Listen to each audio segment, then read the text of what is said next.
Welcome to the Vermilion Podcast, a free audio library of business strategies, creative inspiration, and industry knowledge for actors, filmmakers, writers, and anyone looking to activate their creative potential. I'm Misha Calvert, a writer-director who helps artists build the careers that they dream of. I really hope that this podcast inspires you in some way. Thanks for tuning in. Money. Let's talk about money. Money is everywhere. And I want to talk about some things relating to money that are hopefully going to make it come to you. Do you want more money? Yeah, me too.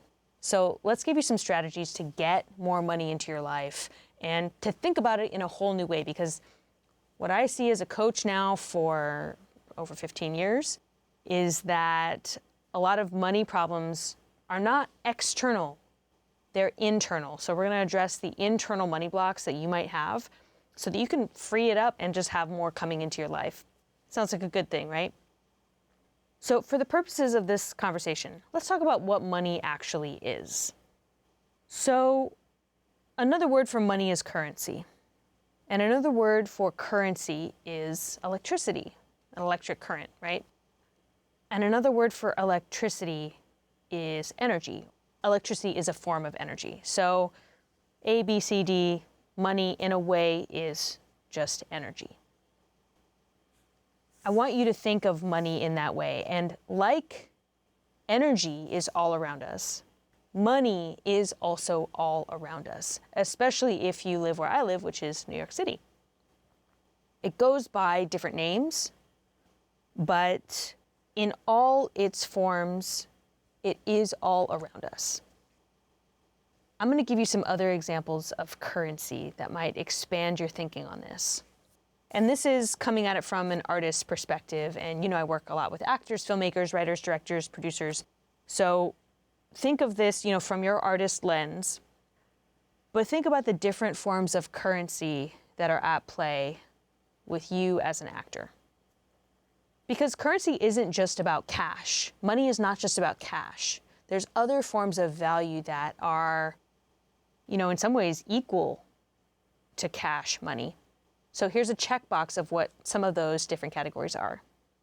Attention, labor, creativity, property, craft, truth, beauty, taste, youth, talent, followers, and credits. All of these are forms of currency, and they will lead to cash money as the final form of currency, usually. Some of these categories are really interesting too, like followers. Of course, you're going to think of social media followers, but I also think of like Joan of Arc and the people who have followed leaders into battle or across oceans. It's a really powerful form of currency. And I also think of truth and how powerful that currency is, of the people that I follow on social media only because they seem to be a source of truth in a sea of false, right? So that ability to be true and to be honest can be very powerful. So think about your currency. You may not have access to a lot of money, but think about what forms of currency you do have access to. What do you have of value? And what can you offer that no one else can? Why do you listen to this podcast? Why do you like these episodes? Or maybe you don't like them. I don't want to assume. But if you do like the way that I talk, what is the currency that you find you're able to extract from these episodes? I've had to analyze my own brand and get really clear about what am I bringing to the table here? And how can I maximize the value? How can I serve you better? How can I bring more value to you, my viewer and my listener? And get even more skilled and more adept at bringing you that currency. So things like my life experience, my psychic abilities, if you know, you know, my experience in the filmmaking industry, my talent as an actor, writer, and director, my imagination, my vision, and my ability to network easily, to be a clear speaker, and my groundedness, my nervous system regulation, right? People tell me all the time, like, I'll be at an event and someone's like, oh, I love your podcast. Your voice is so soothing. I'm like, what? That's crazy. I don't think of myself that way, but I have to be real about the fact that other people find my voice and my delivery on the podcast soothing, and that is a form of currency for them. That calming sense is really valuable to them. Okay, so take a moment, pause the episode, and write down, what is the currency that you are bringing? What currencies do you operate with? Try and find the value that you bring. It might not be money, but what is it, or what are they? I want to talk now about what I see as poverty thinking. So if getting in touch with your value and your currency is rich thinking, here's what I see as poverty thinking. Expecting something for nothing.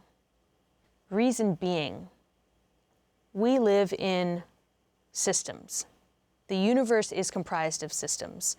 And this isn't something that I came up with. Systems thinking and systems theory is well established and very worth the time to read up on it.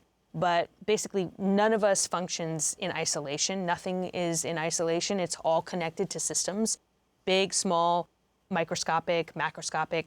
So because of that, we're constantly interacting with other things, other people, other organisms. Due to that, the fact that everything is within systems, we're constantly exchanging energy. And it kind of links back to the market, the entertainment market, or really any market, which is a series of exchanges, a series of trades. And that's normal. That's actually like very natural. Everything is trading all the time, something for something. And I find that poverty thinking is expecting something for nothing.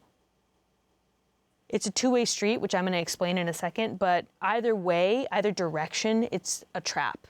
And it's going to lead to scarcity, lack, poverty. By the way, when I say poverty, I don't mean like being poor is inherently bad.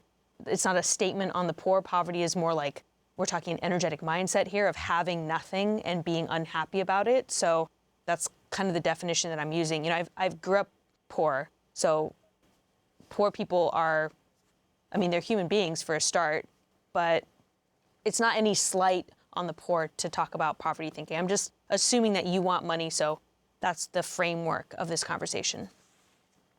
Now, I'm going to go into the two different ways that something for nothing mindset can get you into trouble.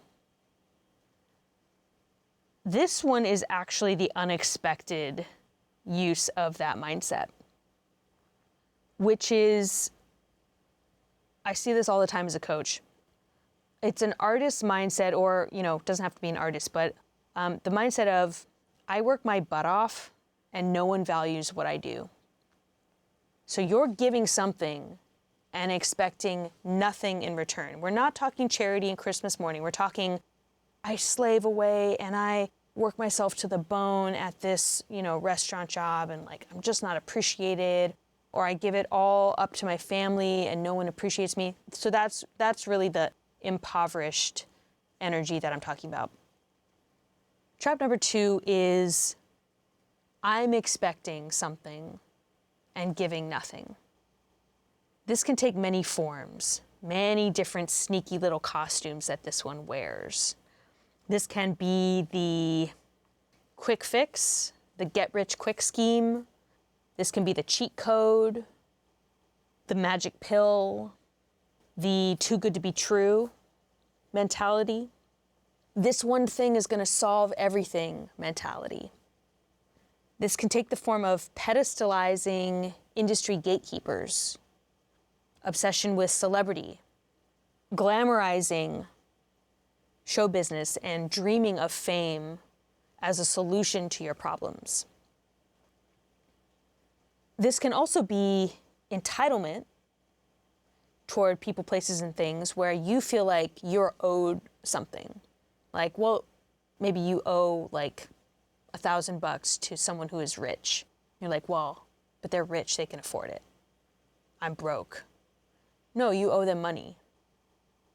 So that entitlement can really trap you, because what does that not paying them back do? That reinforces your identity as having nothing. They may not need it, but you're sending a signal to yourself and everyone around you, the entire universal system around you, that you are going to remain broke because you're unwilling to do what it takes to pay them back. So anything where you expect to give nothing and be saved is going to be tricky. Now, of course, I'm not talking about people who are in crisis. I'm talking about artists and actors, and, honestly, it's something that I consider an epidemic of expecting something for nothing. Also known as the battle cry of the starving artist. Also known as being a martyr. If you're a martyr and you're going to die for your beliefs, the only guarantee is that you're going to die. You can't guarantee that you're going to achieve your mission. You can't guarantee that anyone's going to side with you or like you better because of it, or that you're going to be happy or more satisfied. None of that is a guarantee. The only thing that is guaranteed through martyrdom is that you're going to die. So we want to get away from that death energy, at least in this context, and just say, you know what? It's not worth it. I don't want to die. I don't want to suffer because of this I work my butt off and no one values what I do mentality. So this is the trap of expecting nothing for your something. In that mindset, people usually blame others for not valuing them. And what I see time and time again is that if others are not valuing what you do, it means that you first are not valuing what you do. So if you're mad that other people aren't seeing your artistic value, your value as an artist or an actor, you're probably not valuing what you do enough. And you need to actually take yourself more seriously. No one's coming to save you. And as Steve Bartlett says of Diary of a CEO, one of the most popular podcasts in the world, he said, if I've learned one thing over my decade of running this podcast and interviewing world experts, there are no shortcuts. There are no shortcuts. And I'm inclined to agree with him. That's one of the most important lessons that we can learn. So, if money is electricity and energy, and we are in a system of energy and exchange, take a look at where are you expecting something for nothing? Where are you unwilling to invest your time, energy, or money to get the thing that you want? Also look at where are you giving something and expecting nothing in return in a way that depletes you. Charity can be very fulfilling and not depleting because you are getting something back.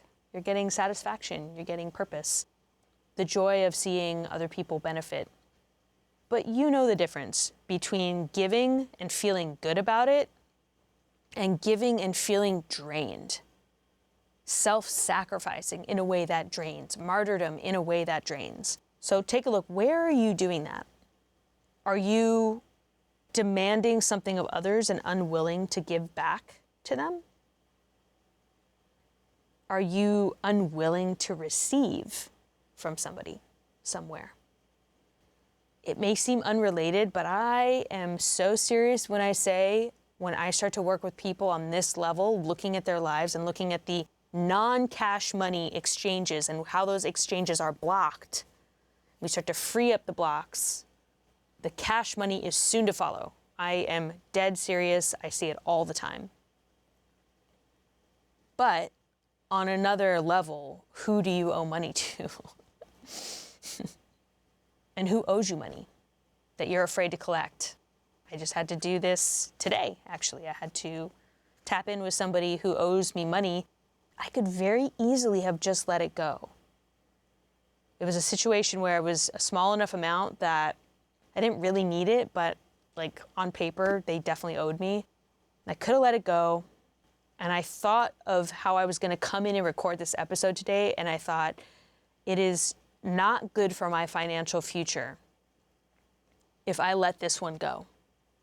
It doesn't matter the amount. It's that I want to signal to myself that I want this money to continue to flow. So because I want to be in flow with it, I'm going to have to call this in and I'm going to have to ask them to pay me. And they got right back to me. So take a look at your own finances, where you owed money and where do you owe money. See if you can clean that up. Because to have debt hanging over you either direction is going to create an invisible blueprint of lack in either direction. So really take an inventory of your life and of the market that you exist in, the energetic market, and see how can you create an environment of equal exchange? How can you start to do equal trades in your life?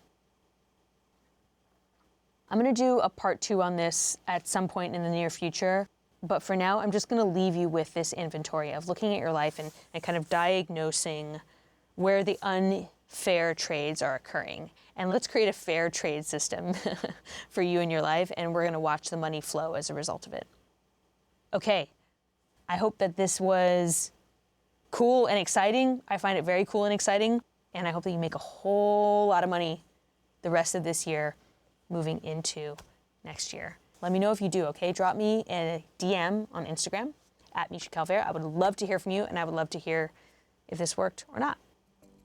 Thanks so much, and I'll see you next week. The Vermilion Podcast is sponsored by Vermilion, a home for artists. We offer classes, coaching, and community for creatives and innovators in the arts. If you're ready to find your voice and build the life of your dreams, we're here to support you every step of the way. Check out clubvermilion.com and schedule a free call today.